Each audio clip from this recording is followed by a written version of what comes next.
This is Marcus Read, a podcast devoted to discovering, reading, and obsessing over books. I'm your host, Taylor Neary. Let's get into it.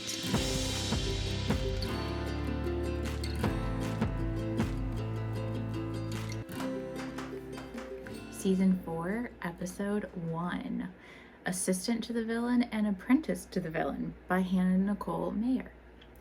Hello everybody, and welcome back to another season of Marcus Read, and welcome to anyone who's watching on YouTube instead of listening. So for all of my listeners, this is something new we are doing this season, trying to start doing video. So all of our episodes will now also be on YouTube, although you can still listen to them just like you have every other season on your usual podcast listening services. So definitely bear with me a little bit as we navigate this new YouTube space as well, but hoping that this is just going to be really exciting and just going to add a whole new dimension to Marcus Read for this season. So to start this season, we are reading 2 books that I'm super excited to share with you guys. I actually had the second one here with me, Apprentice to the Villain, and the third book has been written according to the author's Instagram and hopefully is in editing and will be published sooner rather than later. You're definitely going to want to read the third one after you read these first 2. So let's go ahead and dive in to our conversation about these. So the first book is Assistant to the Villain, and then we get Apprentice, and then I think the next one is something more than Apprentice. It hasn't been fully announced, but very excited about the prospect of that. And how I would describe these as definitely in the fantasy world for obvious reasons that we are going to discuss, and probably would be categorized as romantasy as well, although there has been no spice so far. There's been, I think, like 1 kiss maybe, and definitely like pining and stuff like that, but definitely no spice.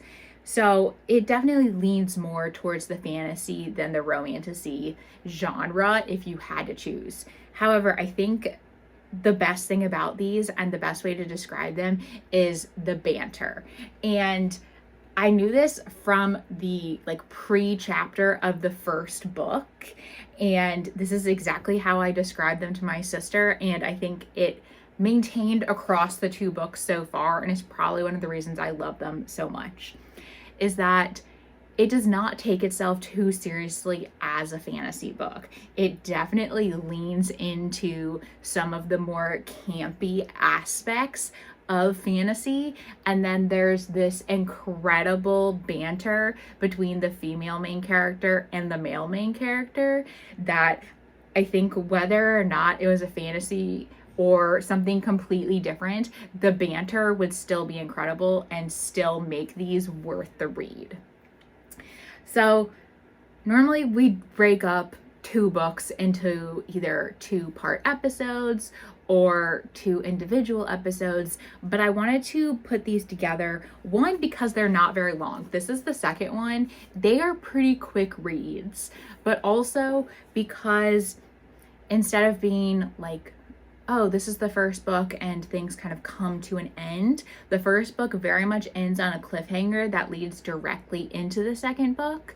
And in series like that, I like reading everything together and talking about it all together, because it almost feels like that's how it was meant to be, not even 2 separate books, but like one long continuous story. So that's how I want to talk about it.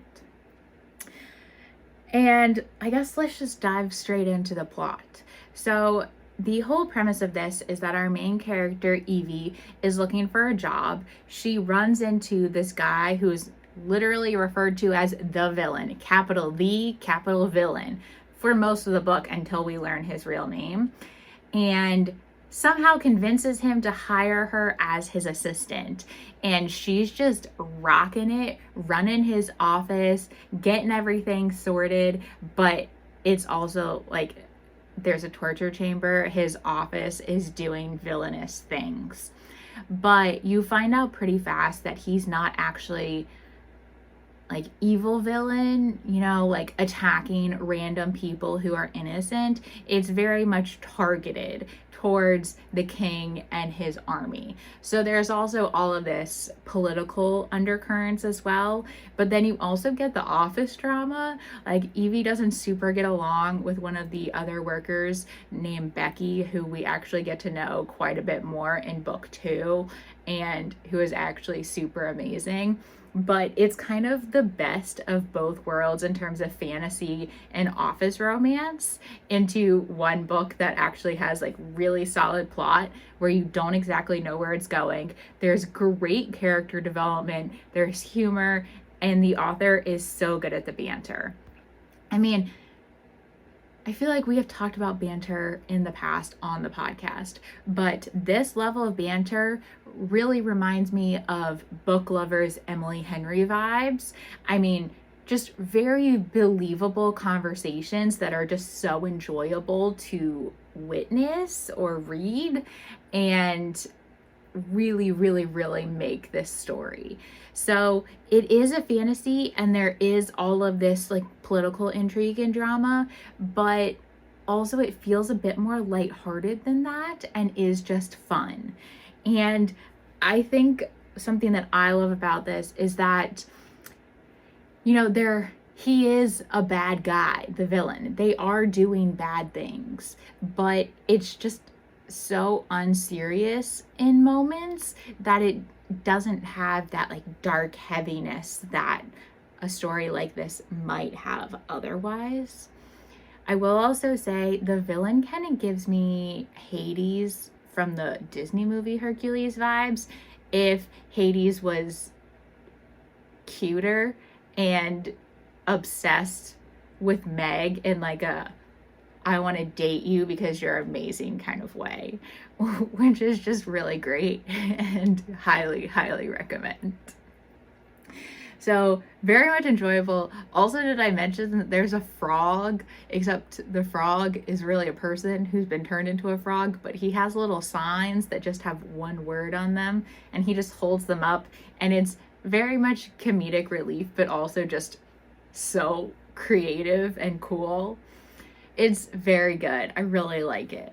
And I think one thing that the author does a really good job of is, instead of creating a villain in our kind of world or anything like that, we are full on removed from reality, and it feels very much kind of like your classic, almost like Disney World, where like there's no technology, they're in a tiny little town, you know, and just kind of like farming and doing those kinds of things. And honestly, I kind of imagined Hogsmeade as the town, which I don't know if that's accurate, but that's how I pictured it in my head. And, you know, like very toned back from like 2025 world. And so the office drama, she's like filing paperwork, or it's like there are pixies who are in charge of cleaning things up but also cause chaos, and they have cauldron brew, which is the equivalent of coffee, but of course the villain secretly likes his super sweet, but no one knows that but the assistant. So it's just so quality in so many ways. So like, I want to talk about some of the spoilers, but I almost don't, because I just want you guys to go and read it if you haven't already. So mark this, pause it here if you haven't already read it, whether you're listening or watching, and go read and then come back later. But otherwise, don't keep listening or watching, because I don't want to spoil it for you. It's going to be so much better if you just go read it, and I promise you'll enjoy it. So just go read it and then come back.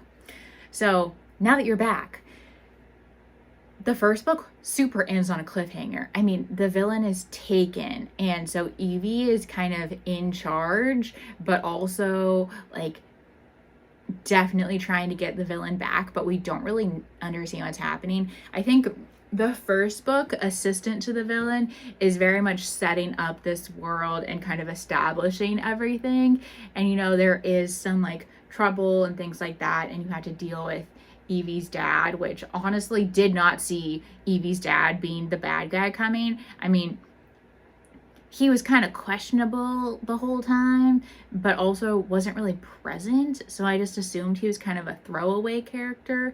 Or maybe he might be like the dad in ACOTAR and like come back and save the day or something. But no, turns out he just sucks.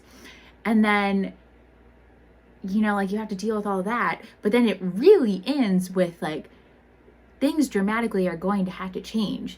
Evie is gonna have to either do some evil things or the villain's not gonna get like out of jail, prison, dungeon-y world. So Apprentice to the Villain feels a lot more of introducing all of the questions that we're gonna need to answer in the next book. Which does bring me to talking about this whole story fairy tale thing about the town, which honestly super confusing. But I think it's supposed to be confusing in that Evie doesn't really have all of the information, so we as readers don't have all the information. And that is a lot of what is happening in Apprentice to the Villain. But then we also get a lot of family drama from Becky's family drama, which kind of feels like it was semi-resolved. I'm sure it's going to come back. Like, the brothers have to come into play, I think, in the future. There's just too many of them for them not to be involved later on. Also, her mom sucks, but maybe she'll get better? That seems like wishful thinking, but, you know, whatever, we can hope. But then you also get Evie's mom with the whole, is she dead? Is she not dead? Is she dead? Is she not dead? And I feel like we've gone back and forth on that about 5 times now. So if she is alive, cool. I'm moving forward like she's dead. And I feel like that's just the safest bet moving forward. Comment on our Instagram if you disagree or on the video, because I don't really know how to feel about Evie's mom at this moment in time. Her brother very much feels like a fourth wing brother situation, which I'm okay with, and I feel like it's positive overall. Also, definitely laying the groundwork for him to fall in love with the head of the Malevolent Guard, Keeley, which very much here for that. Also, very much here for the fact that the villain's whole guard, soldier, army are all women for the most part. I'm really a big fan of that. Love that for them. Love that for him. Like, go feminism. But feeling positive about him. But I don't know if I trust the mom or the lack thereof. And definitely don't trust the dad. Like, he is never going to be revived in terms of his moral character. There is no redemption arc. He's just the worst. And then, of course, we get dragons and stuff, and then all these creatures, and I don't know, there's just a lot of good stuff happening. So, while book 1 very much ends on that cliffhanger, and then you kind of semi-resolve that in book 2, book 2 doesn't end on as much of a cliffhanger, I don't think, but also there are way more questions at the end of book 2 than answers. So I'm very much looking forward to the next one. And also the fact that it hasn't even been published yet means I'm probably going to get to reread books 1 and 2 before I read book 3, which we all know how much I love a reread. So honestly, no notes. Highly recommend. I also think this is a great, if you have someone in your life who you are trying to introduce to the fantasy genre, I think a lot of people have been introduced to fantasy, and I was definitely reintroduced to fantasy as an adult with ACOTAR, which I think is fine. I think this is a really good option to recommend to people who you want to start reading fantasy and who aren't really super into it. It doesn't have the really like heavy depressing level, like anxiety that some of the other fantasy books have, and that SJM definitely has. and you get all the witty banter, which is very fun. So I would highly recommend this for anyone. Fantasy readers, non-fantasy readers, just people who are looking for a good time in a book. Like 10 out of 10, no notes. Very, very excited for book 3. So we're going to leave our discussion there because I do want to talk about some things coming up for the rest of this season and kind of how this is all going to work with our new video aspects. So starting with the video aspects, the great part of that is that it's way easier to comment on videos than it is on a podcast. So please comment with any questions you have, thoughts you have, if you liked the book, if you didn't like the book, anything like that, or any book recommendations coming up. I love y'all's books recommendations, and I really try and incorporate them into the season other than what I already have planned. So please leave those. I would love to hear them. We're also going to, so for those of you who read our Substack, you know that I try and end every newsletter with something to read, something to listen to, and something to watch. And I'm going to try and incorporate those into the end of our episodes as well. And then you can always see all the links for those things in our newsletter. So, couple things for this week. First of all, what we are watching. My husband and I just finished Bene Gesserit, which is the prequel to the Dune books and movies. And it was so good. Really, really, really well done. Very interesting. It does get super confusing though, but it's supposed to be like that. So just bear with it. I have also started reading the first Dune book. So if you want us to include that as an episode in the future, make sure to let me know. So that is what we are watching. What we are listening to, always Taylor Swift. Just been having that on repeat. I mean, yes, potential new album, but also Tortured Poets Department might be my favorite album of hers of all time, and just kind of hits every mood. Doesn't matter, there's a song on it that hits. So I got that going in the background a lot. And then finally, something else to read. So for those of you who have not been following for a while, I moved off of Goodreads a couple years ago, and I'm now on an app called Storygraph. So you can find everything I read for the podcast and otherwise on my Storygraph. And I will include links to all of that in our newsletter. And you will get to see all of the trashy romance books that I read on Kindle Unlimited. No judgment. We are a judgment-free zone of reading. But also all of the other books in general that I'm reading, whether I decide that they should be podcast episodes or just books that I'm reading for fun. So those are lots of good things. I also read quite a few good books in the break that I will feature on some of our newsletters, and definitely want to talk with you guys about those. Specifically, the first one that comes to mind that I really want to talk with you guys about is called The Tainted Cup.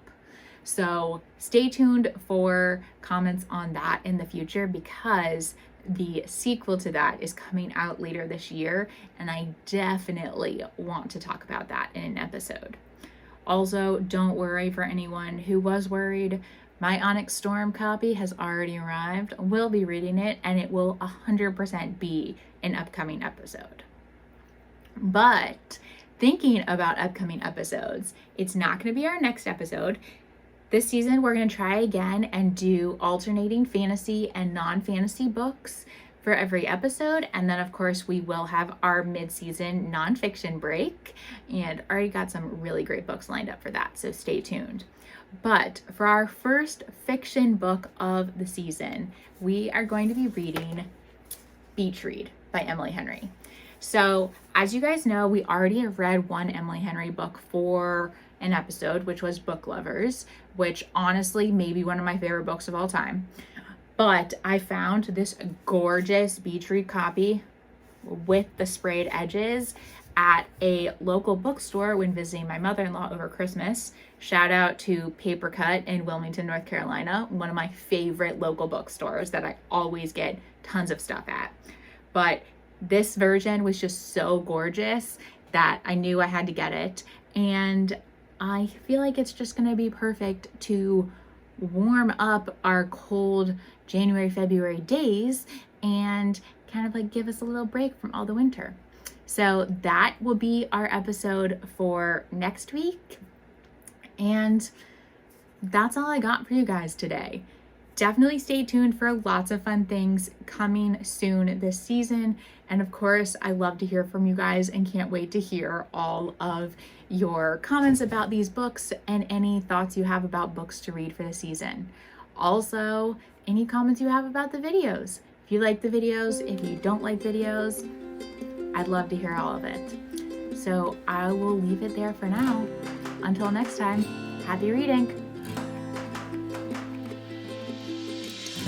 This has been Mark is Read. Thank you for listening. Please rate, review, and share the podcast, as that is how people find us. Email markasreadpod@gmail.com to suggest books, and subscribe to the newsletter at markasreadpod.substack.com. See you next time and enjoy a week of reading.